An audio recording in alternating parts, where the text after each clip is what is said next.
नमस्कार। New vision की ICS class में आपका स्वागत। न्यू विजन आईसीएस कोचिंग में आपका स्वागत। मैं नीतीश। आज हम लोग पढ़ने जा रहे हैं अर्थशास्त्र।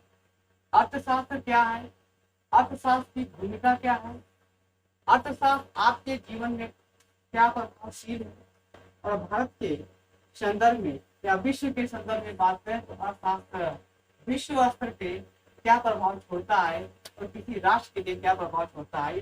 आइए हम लोग अर्थशास्त्र के बारे में समझें और अर्थशास्त्र पढ़ें। अर्थशास्त्र इतना भी कठिन सब्जेक्ट नहीं जितना लोग सोचते हैं, बहुत सरल है, बहुत सीधा सा। हम लोग बात कर रहे हैं अर्थशास्त्र, तो समझिए पहले अर्थशास्त्र क्या है। अर्थशास्त्र जिस प्रकार से रसायन विज्ञान है, जिस प्रकार भौतिक विज्ञान है, कह सकते हैं रसायन शास्त्र, भौतिक शास्त्र ये होते हैं ना, ठीक उसी प्रकार से ये भी एक शास्त्र है, ये भी एक पुस्तक है, ये भी एक है विज्ञान है। तो अर्थशास्त्र क्या है देखिए बात।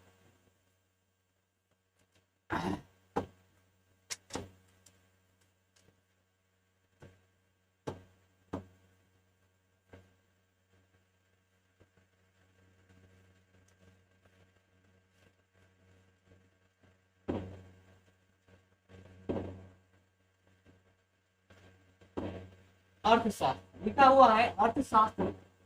अर्थशास्त्र क्या है, सभी समझे मेरी बात को पहले। अर्थ अर्थ का यहाँ सीधा संबंध है धन से।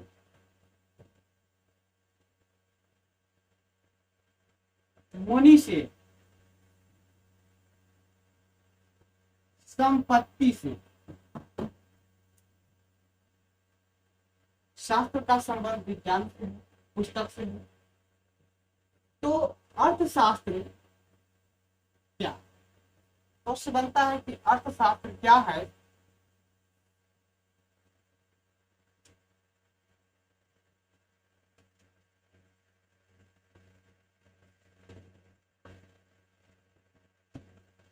अर्थशास्त्र क्या है आइए समझे। अर्थशास्त्र एक विज्ञान है। अर्थशास्त्र क्या है, विज्ञान। अर्थ शास्त्र एक विज्ञान है। क्या आपसे ये प्रश्न नहीं बनता है कि कैसा विज्ञान है? हाँ, अर्थशास्त्र एक विज्ञान है, लेकिन कैसा विज्ञान है?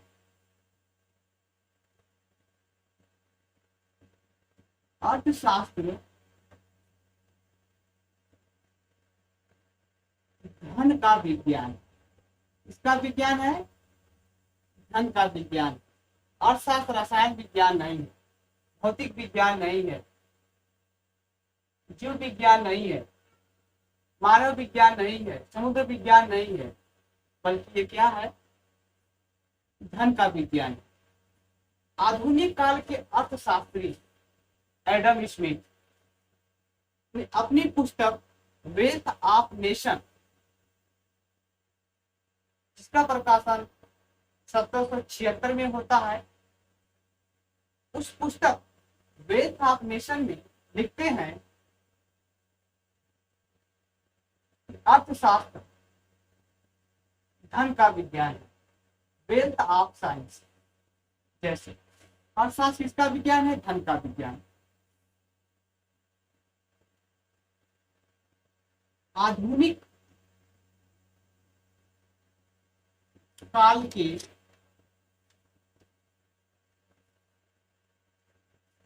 अर्थशास्त्री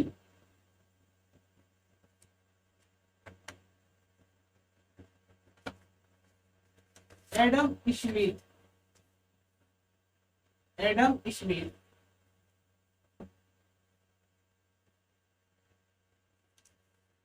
ने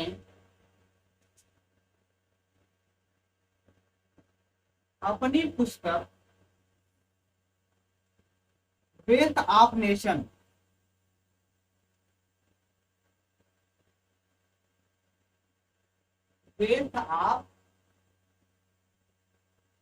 वेल्थ ऑफ नेशन में लिखा कि अर्थशास्त्र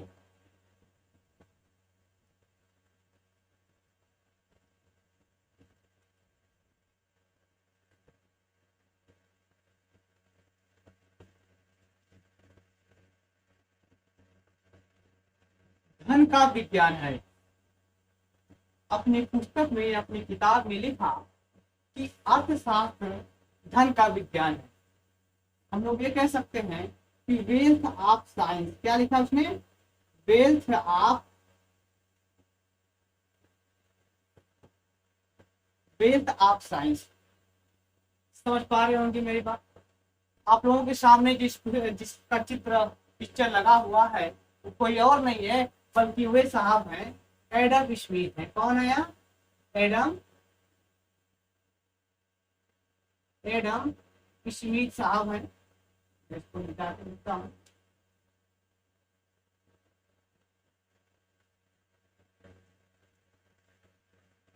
ये है एडम स्मिथ, ठीक, ये है एडम स्मिथ। एडम स्मिथ दुनिया के अर्थशास्त्रियों में से पहले हैं। इन्हें अर्थशास्त्र का पिता भी कहा जाता है। आइए आगे देखते हैं, आइए आगे देखते हैं। हम इसे ऐड करते चलेंगे, ऐड करते चलेंगे।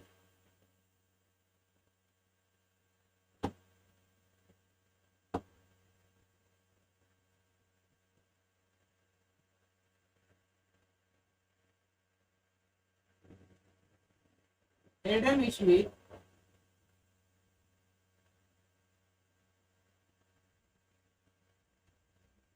अर्थशास्त्र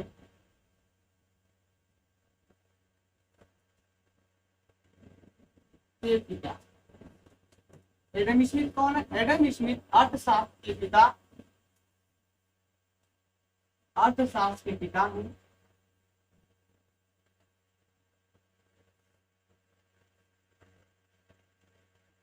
इनकी पुस्तक का नाम है, अभी हम लोग बात किए कोई पुस्तक, तो वेल्थ ऑफ, पुस्तक का नाम है तो wealth of nation, wealth of nation. प्रकाशन कब हुआ, प्रकाशन, पुस्तक का प्रकाशन हुआ 1776, 1776 में। अब आप लोगों की बहुत अच्छी बात समझ में आ गई कि अर्थशास्त्र का पिता कौन है। अर्थशास्त्र क्या, अर्थशास्त्र क्या है, धन का विज्ञान है। अर्थशास्त्र क्या है, धन का विज्ञान है। थोड़ी सी और अगर बात को समझ लिया जाए,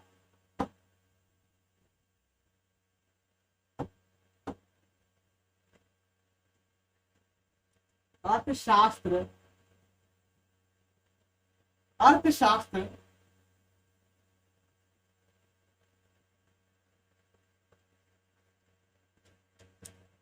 एक सैद्धांतिक सिद्धांत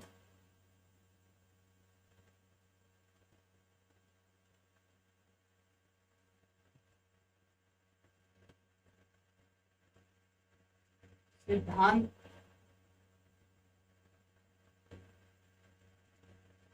देता, कैसा दिया, सैद्धांतिक सिद्धांत देता। इस सिद्धांत में ठीक है देता है। आगे बात करेंगे इस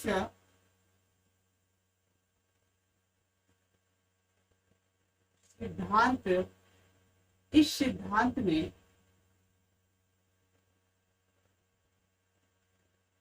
धन का प्रबंधन, धन का प्रबंधन या मनी मैनेजमेंट,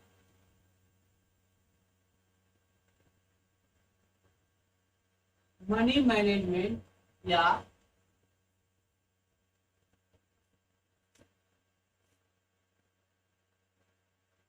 धन, धन की व्यवस्था, धन की व्यवस्था किसी देश या किसी राष्ट्र,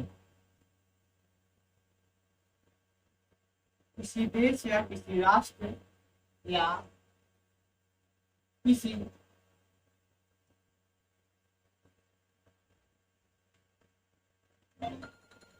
कंट्री के लिए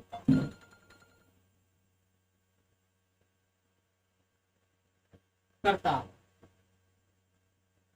क्या करता है? किसी राष्ट्र, किसी देश, किसी कंट्री का। कहने का अर्थ यह है, हमारा समझिए कि अर्थशास्त्र एक सैद्धांतिक सिद्धांत है।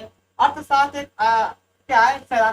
सैद्धांतिक सिद्धांत है, और इस सिद्धांत के जरिए किसी भी देश, किसी भी राष्ट्र, किसी भी कंट्री को यह बताता है कि आपको धन की व्यवस्था कैसे करनी है, आपको संपत्ति का व्यवस्था कैसे करनी है, आपको धन का मैनेजमेंट कैसे करते हैं। इसीलिए कहा जाता है कि अर्थव्यवस्था या अर्थ की व्यवस्था कैसे करते हैं। क्या करते हैं हम लोग? अर्थ की व्यवस्था कैसे करते हैं। इसीलिए एक बात कहता हूँ, थोड़ा सा और समझिए कि अर्थशास्त्र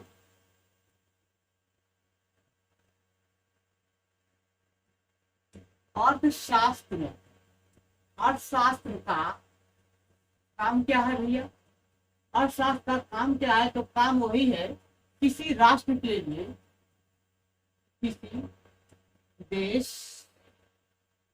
देश के लिए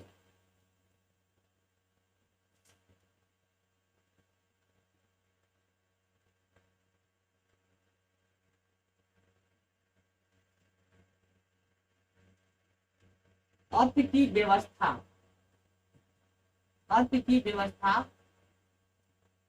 करना। किसकी व्यवस्था करना मित्र? अर्थ की व्यवस्था करना। अर्थात हम लोग बात करेंगे कि धन की व्यवस्था करना। हम लोग सभी लोग जानते हैं अर्थ का मतलब क्या होता है? धन। और व्यवस्था का मतलब क्या है? व्यवस्था का मतलब है मैनेजमेंट। क्या है? मैनेजमेंट। धन दिया जाए बात को, इसे धन कहा जाता है। ठीक है ना? इस धन को हम लोग मनी भी कह सकते हैं। हम लोग क्या कह सकते हैं? मनी भी कह सकते हैं। तो मनी प्लस मैनेजमेंट को हम लोग हिंदी में क्या कहते हैं? अर्थव्यवस्था। क्या कहते हैं? अर्थव्यवस्था। ध्यान देने की बात है। अब समझ मेरी बात एक आपको नजर में आ रही है। किसी राष्ट्र के लिए अगर बात करते हैं, अर्थशास्त्र नहीं लिखा जाता है, बल्कि किसी राष्ट्र या किसी देश की बात करते हैं तो यही लिखा जाता है कि अर्थव्यवस्था। जैसे भारत की बात करें, लिखा जाता है भारतीय अर्थव्यवस्था। चाइना की बात करें तो लिखा जाता है कि चाइना की अर्थव्यवस्था। यदि जापान की बात करें तो जापान में लिखा आता है जापानी अर्थव्यवस्था। तो ठीक है, तो कैसा व्यवस्था? किसी राष्ट्र की जब बात करेंगे तो राष्ट्र की अगर बात करेंगे तो यही लिखा जाता है उस राष्ट्र की अर्थव्यवस्था। तो समझे, उस राष्ट्र की धन की व्यवस्था करना वो क्या कराती है? अर्थव्यवस्था करती है। ठीक है ना? अगर मैं बात करूं अर्थव्यवस्था की, अर्थव्यवस्था अगर मैं बात करूं अर्थव्यवस्था की, तो अर्थव्यवस्था एक अधूरा शब्द है। अर्थव्यवस्था कैसा शब्द है? एक अधूरा शब्द है। अर्थव्यवस्था एक अधूरा शब्द, एक अधूरा शब्द। ठीक। अर्थव्यवस्था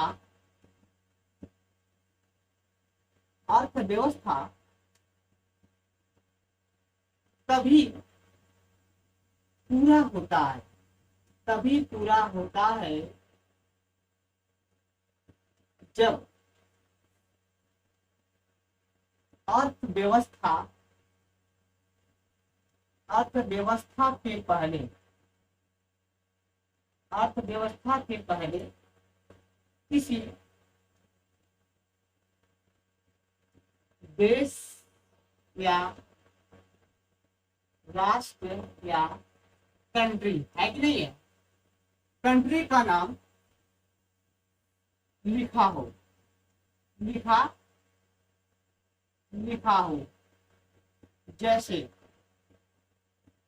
जैसे हम लोग कहेंगे भारतीय अर्थव्यवस्था। भारतीय अर्थव्यवस्था, ये पहली बात। अगर दूसरी बात आ जाए तो लिखेंगे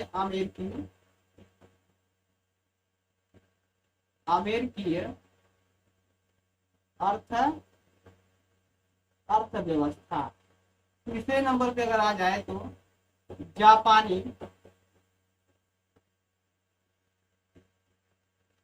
अर्थव्यवस्था। मेरी थोड़ी राइटिंग बढ़िया नहीं है, ठीक है।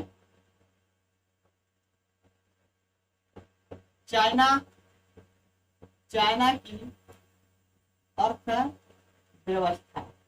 अब ये शब्द क्या हो गया, अधूरा से पूरा हो गया। मैं बोल रहा था कि मेरी राइटिंग ठीक नहीं है, अगर राइटिंग बढ़िया होती तो मैं क्या बना सकता था, मैं भी संविधान लिख सकता था। कहावत है ना कि एक शादी सुने होंगे आप लोग, जाने दीजिए क्या शादी सुनाऊं।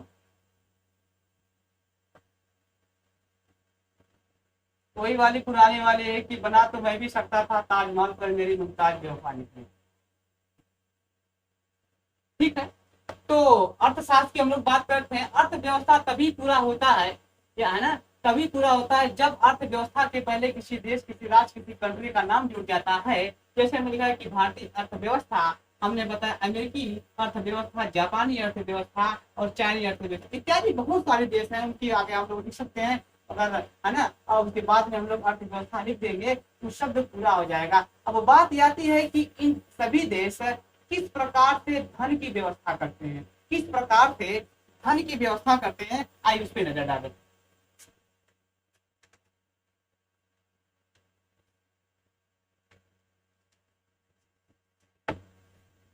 ठीक है, आइए इस पे हम लोग नजर डालें। नेक्स्ट पॉइंट, क्या है धन का प्रबंधन, क्या है धन का अर्थ, क्या है व्यवस्था।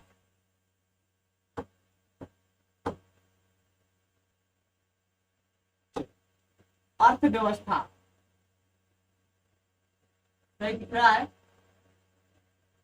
सही दिख रहा है हमारे साहब, एक नंबर। अर्थव्यवस्था क्या है, अर्थव्यवस्था इसे कहा जाता है इकोनॉमी। इकोनॉमी क्या कहते हैं, ये है आपकी इकोनॉमी, ये है आपकी इकोनॉमी। देखिए लगता है कोई, एक मिनट, इकोनॉमी हिंदी में कहा जाता है अर्थव्यवस्था और इंग्लिश में कहा जाता है इकोनॉमी। आइए इस इकोनॉमी को समझे। इकोनॉमी क्या करती है, धन की व्यवस्था करती है। किसकी व्यवस्था करती है, धन की, धन की व्यवस्था, धन की व्यवस्था। धन की व्यवस्था कैसे किया जाता है समझिए। मान लीजिए, मान लीजिए कि हमारा देश है, मान लीजिए कि ये हमारा देश है। कौन सा देश है, इंडिया है। इंडिया में बहुत सारी जनसंख्या है और इंडिया में बहुत सारे संसाधन है। तो पहली बात करेंगे कि इंडिया में संसाधन है लेकिन कम संसाधन, जनसंख्या के हिसाब से साधन कम है, इसलिए यहाँ लिखा जाएगा इंडिया में क्या है, सीमित संसाधन है। कैसे संसाधन है, सीमित, सीमित संसाधन, सीमित संसाधन है। इंडिया में कैसे संसाधन है, सीमित संसाधन। अगर सीमित संसाधन है लेकिन भारत में जनसंख्या भी बहुत ज्यादा है, तो उस जनसंख्या ज्यादा तो है डियर, लेकिन जनसंख्या की कुछ इच्छाएं होंगी। तो इच्छाएं तो जानते हैं कि मानो की कैसी इच्छा है कि आज 5,000 रुपया कमा तो कल 10,000 रुपया कमा रहेगा, तो फिर अगले 2 महीने बाद मैं ये कल 1 लाख कमा लूं, और जैसे 1 लाख कमाएगा उसका चक्कर लगेगा कितना, खोखा का। खोखा मतलब बोले तो करोड़पति। तो ऐसी 1 करोड़ रुपया कमा कर यार, करोड़ में क्या होगा, 10 करोड़ होना चाहिए क्योंकि 2 करोड़ बच्चों को देना है, थोड़ा देखाना है, बहुत सारी बातें आ जाएंगी। तो ये मानव की क्या प्रवृत्ति है, इच्छा है, उसकी इच्छा बदलती रहती है। तो इसीलिए कहते हैं कि इंडिया है, भारत है या देश है, इस देश में बहुत सारी जनता रहती है और उस जनता में क्या उनकी संसाधन है, वो सीमित संसाधन है। अब सीमित संसाधन हुआ है लेकिन वहां की कुछ जनसंख्या है, उसकी इच्छा बहुत बड़ी है। तो लिखेंगे यहाँ की, यहाँ की जनसंख्या, यहाँ की जनसंख्या में क्या है, असीमित जनसंख्या। यहाँ जनसंख्या, यहाँ की जनसंख्या की असीमित, क्या नाम है, असीमित, असीमित इच्छाएं, असीमित इच्छाएं हैं। गौर से ध्यान दीजिए, गौर से देखिए कि भारत में सीमित संसाधन कोयला, पेट्रोलियम, यूरेनियम, थोरियम,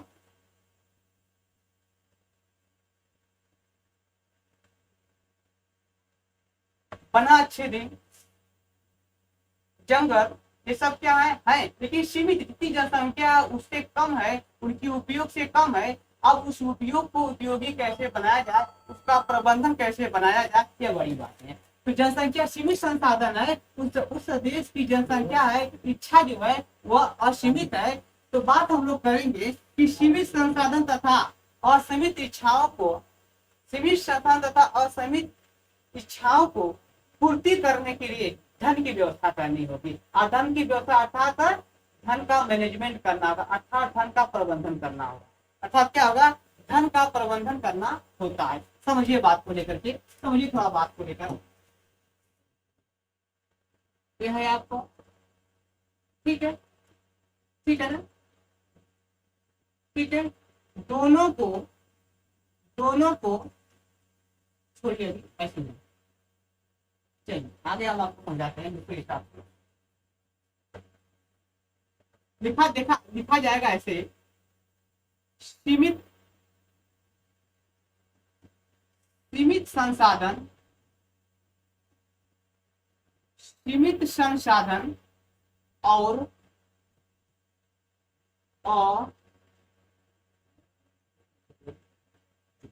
असीमित इच्छाएं,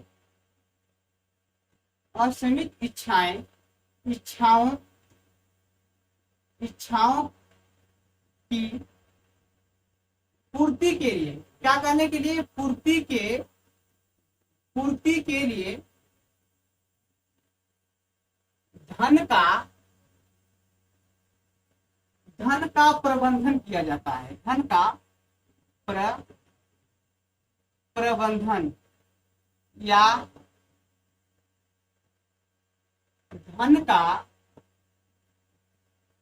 धन की व्यवस्था, क्या कहते हैं, धन की व्यवस्था या मनी मैनेजमेंट, मनी मैनेजमेंट, क्या कर रहे हैं, मनी मैनेजमेंट करना अर्थव्यवस्था कहलाती है। करना, मैनेजमेंट करना, करना ही क्या कहलाता है, अर्थव्यवस्था कहलाती है। अर्थव्यवस्था कहलाती है। थोड़ा थ्योरी है, इसको समझना पड़ेगा, तब जाके आपको अर्थशास्त्र समझ में आएगा, तब जाके आपको अर्थशास्त्र समझ में आएगा। मैंने क्या बताया, किसी देश है, उस देश में सीमित संसाधन है, और सीमित संसाधन होने के नाते उस देश में जनसंख्या भी होगी, और जनसंख्या में अपार क्या है, इच्छाएं होगी। उस इच्छाओं को पूर्ति करना, उस इच्छाओं को पूर्ति करना या उसके संसाधनों को आपस में बंटवारा करना, उसका मैनेजमेंट करना ही क्या कहलाता है, अर्थव्यवस्था कहलाता है। ठीक है ना। तो व्यवस्था मतलब धन की व्यवस्था करना ही अर्थव्यवस्था कहलाता है, अर्थव्यवस्था कहलाता है। अब थोड़ी सी बात और आगे हम लोग समझेंगे, कैसे समझेंगे, आइए नेक्स्ट पॉइंट पे देखा है। मान लीजिए अर्थव्यवस्था है, अर्थव्यवस्था, यह है आपकी अर्थव्यवस्था। आप लोग जानते हैं कि अर्थव्यवस्था में हमेशा दो लोग होंगे। किसी भी राष्ट्र की अर्थव्यवस्था है ना, उस राष्ट्र की अर्थव्यवस्था में दो लोग होते हैं। आइए समझते हैं, अर्थव्यवस्था, अर्थव्यवस्था में दो लोग होते हैं। कौन कौन होते हैं, आइए समझते हैं। अर्थव्यवस्था में क्या लोग होते हैं, दो लोग होते हैं। पहला कौन होगा और दूसरा कौन होगा, इस बात को थोड़ा आप समझ लीजिए, थोड़ा आप समझिए। यह देख रहे होंगे, एक है और ये है दूसरा। पहला व्यक्ति कौन है, दूसरा व्यक्ति कौन है। यहाँ पे एक व्यक्ति है, यहाँ पे कौन है, एक व्यक्ति है।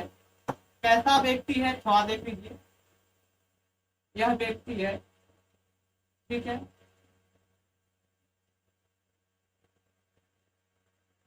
यह व्यक्ति है, दूसरा व्यक्ति यहाँ पर है,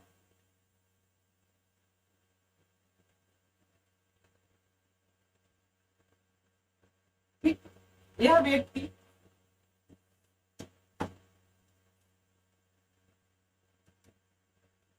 एक है उत्पादक, ये है आपका ये है उत्पादक। कौन है? उत्पादक है, उत्पादन करने वाला है। दूसरा है उपभोक्ता। उपभोक्ता क्या कहते हैं? उत्पादक है और उपभोक्ता है।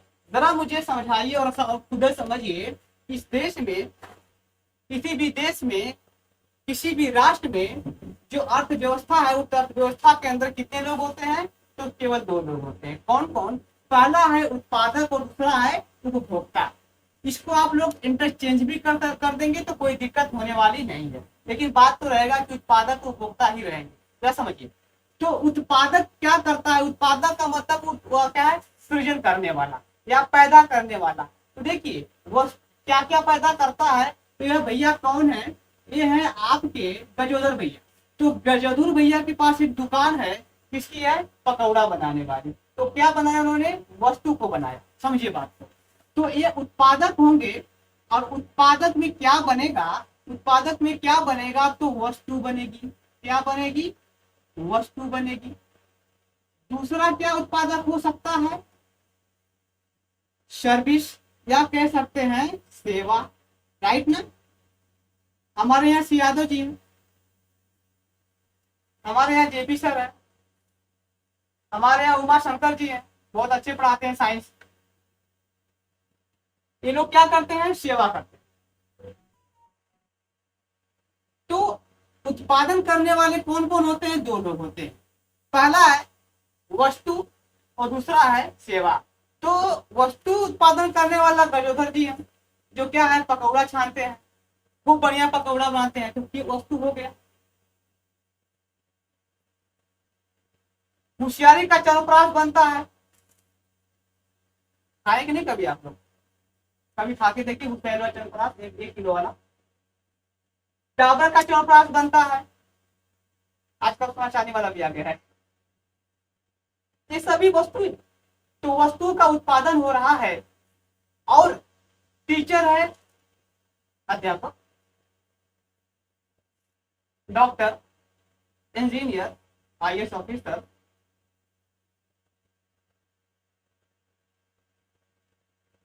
विशेष रैंक का अधिकारी, ये सब क्या है? सेवा देते हैं, सेवा कर। एक प्रकार का आपको बता दूं, नरेंद्र मोदी भी सेवा दे रहे हैं। तो ये सेवा देने वाले लोग हैं। ठीक, ये सेवा है, ये वस्तु है। तो अर्थव्यवस्था में दो ही लोग हुए ना, एक खाने वाला और एक पकाने वाला, या एक पैदा करने वाला। अब पैदा करने वाला कहाँ पर है? तो किसान है, तो इस तरह खाने वाला भी, ठीक है ना? तो वो दो ही होंगे। किसी भी राष्ट्र में दो ही बातें होती हैं, उत्पादक और उपभोक्ता। राष्ट्र का जो व्यवस्था चलती है उत्पादक उपभोक्ता पे चलती है। तो मैंने कहा कि जो उत्पादक होंगे वो वस्तु और सेवा को पैदा करेंगे। लेकिन एक बात मुझे बताएंगे कि उपभोक्ता में तब क्या होगा दोस्त? उपभोक्ता में ये भैया पैदा तो कर रहा है दो ही वस्तु, तीसरा कहाँ से खाओगे? तीसरा तो खाओगे नहीं ना। तो इसका अर्थ है कि यह भी है सेवा। हमने लिखा है यह भी है वस्तु और सेवा। मजा आ रही होगी क्लास में? अगर ढंग से पढ़ेंगे तो मजा आएगी, वरना कुछ और देखने का मूड होगा तो कहाँ मजा आएगी। ठीक है ना? तो ये दोनों लोग क्या करते हैं? सेवा का उत्पादन करते हैं। अब बात करेंगे कि ये उत्पादक का काम क्या है। तो आइए देखते हैं, लिखते हैं कुछ पॉइंट आप।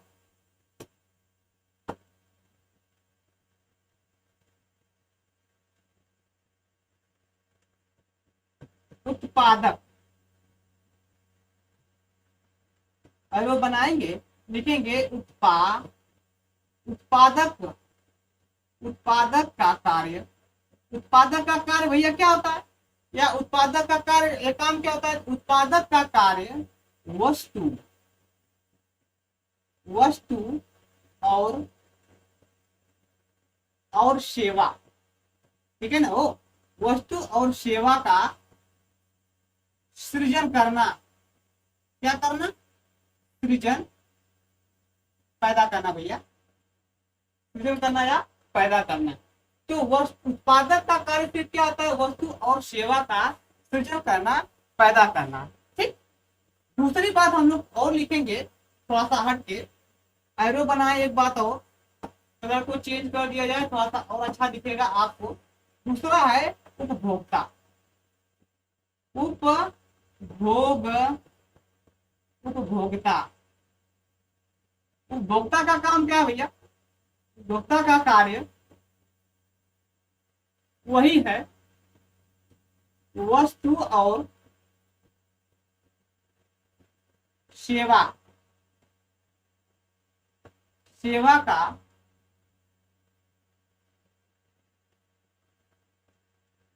नाश करना, नाश करना। पूरी कहानियां खत्म कर दीजिए खा पी करके, जितना आया सब पेट में चला जाता है कि नहीं है। चाउमीन से लेकर बर्गर से लेकर के क्या करते हैं, मीट से लेकर के मछली से लेकर के और पिज्जा से लेकर के एक्सेट्रा, इस पर जितना आया सब पेट में चला जाता है शाम और सुबह का सब गायब। ठीक है, ये सब क्या करता है कि आप उपभोक्ता हैं, आप खाने वाले हैं, प्राप्त करने वाले हैं। तो क्या है, वस्तु और सेवा को जब प्राप्त करते हैं उसके बाद क्या करता है, उसका नाश हो जाता है। कहने का मतलब है कि जब आप जूता खरीदेंगे आप कैंपस का प्रचार नहीं करना, ध्यान दीजिए, क्योंकि इकोनॉमिक्स ऐसा होता है कि वस्तु के बारे में बात करें। आप च्यवनप्राश जैसे खरीदते हैं, लेने आते हैं, लेने के बाद आपने डिमांड किया और आपको मिल गया च्यवनप्राश, और जैसे ही च्यवनप्राश आपके हाथों में गया, सुबह क्या है आपने खूब उसको चखा, वो नाश हुआ कि नहीं हुआ, खत्म हो गया। आपने जूता पहना और 10 महीने बाद, 4 महीने बाद, किसी का 2 महीने बाद, किसी का 1 हफ्ते बाद खत्म हो जाता है। तो आपने नाश किया नहीं किया। आपने जो कुछ भी खाया, जो भी कुछ भी प्राप्त किया वो नाश रहता। आपने अपनी बीवी के लिए मोटा वाला गाना खरीद लिया, तो मान लीजिए कि गाना पहना तो वो भी क्या धीमे धीमे पसीना लगा, धीमे धीमे खत्म हुआ, वो खत्म हो रहा है, वो नाश हो रहा है, एक दिन क्या हो जाएगा, नाश। तो कहने का अर्थ हमारा सिर्फ इतना है कि उपभोक्ता का कार्य क्या है, वस्तु और सेवा को नाश करना, बर्बाद करना। तो मेरी बात को आ रही होगी आपको। चलिए आगे बताते हैं।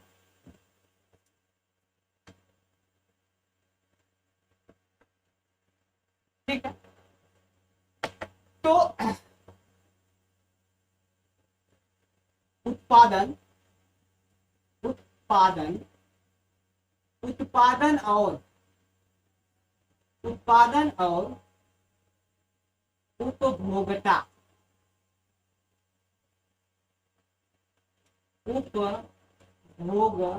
उपभोक्ता एक गलती से हो जाएगा ना, अगर दो लिखा जाएगा तो उपभोक्ता। उत्पादन और उपभोक्ता का संबंध क्या। पहली बात समझिए कि उत्पादन और उपभोक्ता का दोनों का संबंध क्या, एक और दो, इन दोनों का संबंध क्या है। तो दोनों का संबंध है आर्थिक क्रियाओं का संचालन। क्या है, दोनों का संबंध है कि उत्पादक और उत्पादन दोनों काम करता, आर्थिक क्रियाओं का संचालन करना होता है। तो हम लिख सकते हैं कि दोनों का कार्य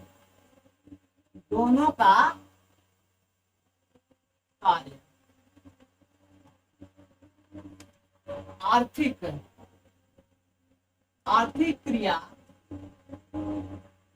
का संचालन करना,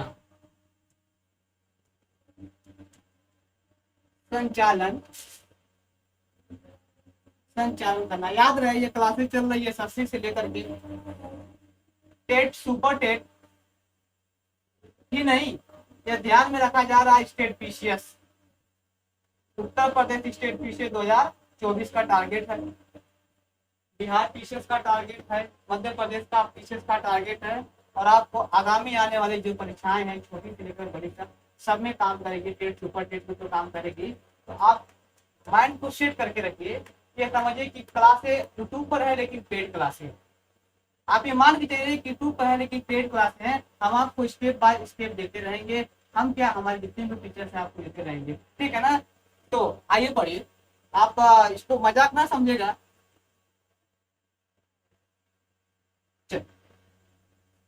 तो क्या लिखा है कि दोनों आर्थिक क्रियाओं का, दोनों का कार्य क्या है, आर्थिक क्रियाओं का संचालन करना। दोनों का काम क्या, आर्थिक क्रिया का संचालन करना। अब बात करेंगे कि आर्थिक क्रिया का संचालन कैसे करते हैं, तो आइए समझते हैं कि आर्थिक क्रिया का संचालन करते कैसे किया जाता है। तो आइए, उत्पादन है ना यहाँ पर, तो देखेंगे उत्पादन। उत्पादन का कार्य क्या है? उत्पादन का कार्य है, उत्पादन नहीं, उत्पादन का संबंध, उत्पादन का संबंध, उत्पादन का संबंध क्या है भैया? तो उत्पादन का संबंध है सप्लाई से। क्या है? उत्पादन का संबंध किससे है? सप्लाई से। और अंग्रेजी में सप्लाई कहते हैं, तो हिंदी में क्या कहते होंगे भैया? तो हिंदी में कहा जाता है पूर्ति। क्या कहेंगे हम लोग? पूर्ति। समझिए। अरे मेरे दोस्त, उत्पादन अर्थात आपने पैदा किया, आपने बनाया। मान लीजिए, मान लीजिए पार्ले जी बिस्कुट, आजकल बाबा रामदेव वाला आ गई है, क्या नाम उनका? पतंजलि ना, मतलब पतंजलि।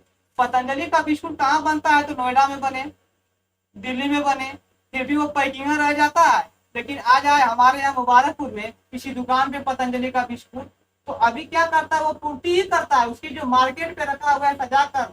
एक शायरी याद आ गई कि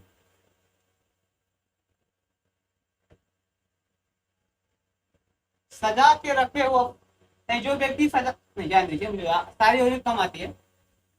तो उत्पादन का संबंध क्या है? सप्लाई से या पूर्ति से। तो वस्तु यदि उसकी दुकान में पड़ी है तो क्या है? अभी भी वह सप्लाई है, अर्थात वो पूर्ति बना हुआ है, या कैसे सप्लाई बना हुआ। लेकिन यही सामान, यही वस्तु उस दुकान से आप तक पहुंच गई और आपके दांतों में पहुंच गई, तो क्या हो गया? आपने उपभोक्ता है, अर्थात आपने जो मांगा, अपने मांग को मांग लिया और मांग करके अपने खाना अब उसको खा लिया, वह नाश हो गया। यही कह रहा है कि उत्पादन का संबंध भी किससे है? पूर्ति अर्थात सप्लाई से। पूर्ति अर्थात सप्लाई से। तो बात करेंगे तब उपभोक्ता का क्या संबंध है? तो लिखा जाएगा उपभोक्ता, उपभोक्ता का, उपभोक्ता का संबंध। आप लोग बोलते नहीं है, बोला करिए। कह दीजिए कि बकायदा फीस देते हैं हमसे, आप बकायदा फीस लेते हैं, फीस में कोताही नहीं करते हैं। आप बोलिए, बोलने के लिए थोड़ा पैसा दिए है। हाँ ठीक है, ठीक है ना। उपभोक्ता का संबंध किससे है? उपभोक्ता का संबंध मांग से है। किससे है? मांग से है। मांग, और मांग को अंग्रेजी में क्या कहते हैं? डिमांड कहते हैं। तो डिमांड ना कहा जाता है, तो अंग्रेजी में क्या कहा जाता है? डिमांड। यह है आपको डिमांड। समझ में आ गया होगा। तो आपको पढ़ना है सप्लाई और डिमांड का फार्मूला।